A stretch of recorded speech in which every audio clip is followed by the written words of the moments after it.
The trading outpost on Kepler 4 for Tupi was a dusty, forgotten place where the galaxy's unwanted gathered. Alex wiped sweat from his brow, the twin suns beating down mercilessly on the settlement. He'd been stuck here for 3 weeks, waiting for his cargo ship's hyperdrive to be repaired, and every day felt like an eternity.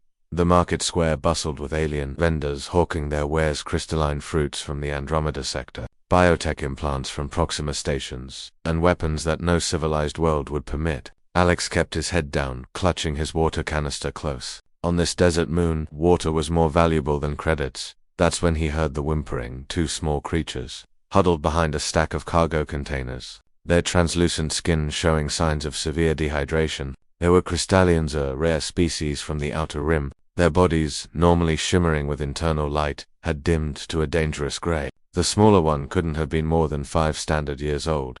Alex glanced around. The market crowd flowed past, uncaring. In the frontier territories, compassion was a luxury few could afford. Getting involved with alien children without guardians could mean legal complications, questions from authorities, or worse, accusations of trafficking. The human crouched down, his conscience overriding his caution. "Hey there," he said softly. "Where are your parents?" The older child, maybe 7 years old, clutched their sibling protectively. "Mama, working," they whispered in broken standard.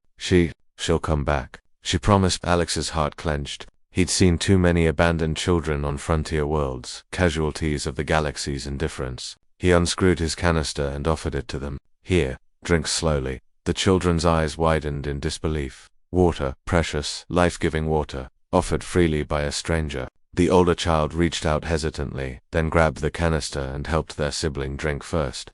"Not too fast," Alex cautioned, placing a gentle hand on the container. Small sips. For the next hour, Alex stayed with them, sharing his water and the protein bars from his emergency rations. The children's bioluminescence gradually returned, their skin regaining its characteristic shimmer. They told him their mother had left them there while she completed important business, promising to return by sundown. Alex doubted that promise. He'd heard similar stories before. As the suns began to set, casting long shadows across the market, a disturbance rippled through the crowd. Vendors suddenly straightened, conversations died midst, and even the most hardened criminals seemed to shrink back. She walked through the market like a force of nature.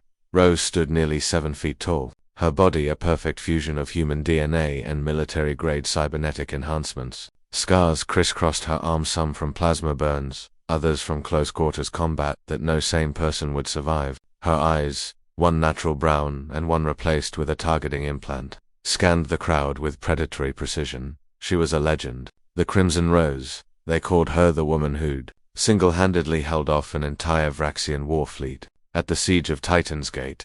The mercenary who'd dismantled 3 pirate syndicates in the Outer Reach. The human who'd defeated a Corthian champion in ritual combat and earned the respect of the galaxy's most warlike species. Alex didn't know any of this. He only saw a terrifying woman striding directly toward him. "Mama."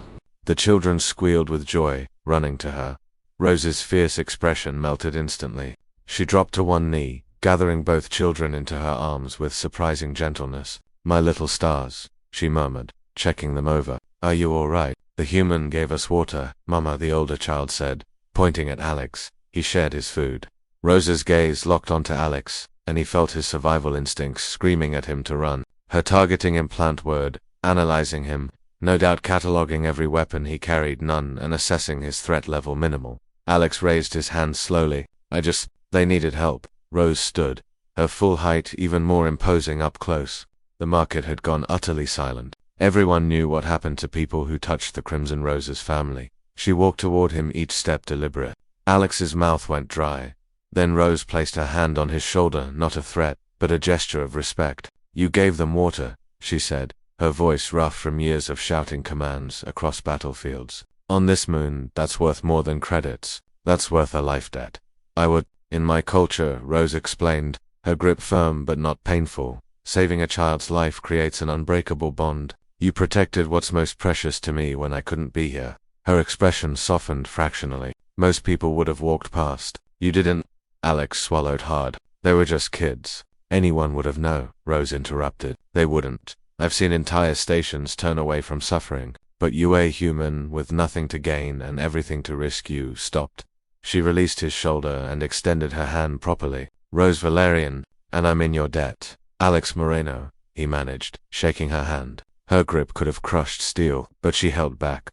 Rose pulled a credit chip from her tactical vest and pressed it into his palm. For the water and the kindness. She glanced at her children, who were watching with wide, adoring eyes. In my line of work, I've learned that strength comes in many forms. Compassion is the rarest. As Rose gathered her children and prepared to leave, the older child tugged her sleeve. Mama, is he a good human? Rose looked back at Alex with something that might have been a smile. Yes, little star, the very best kind. After they disappeared into the crowd, Alex looked down at the credit chip. It contained enough to buy a new hyperdrive on a ship to put it in. The galaxy was vast and often cruel, but sometimes, in its darkest corners, humanity's simple acts of kindness shone brightest of all.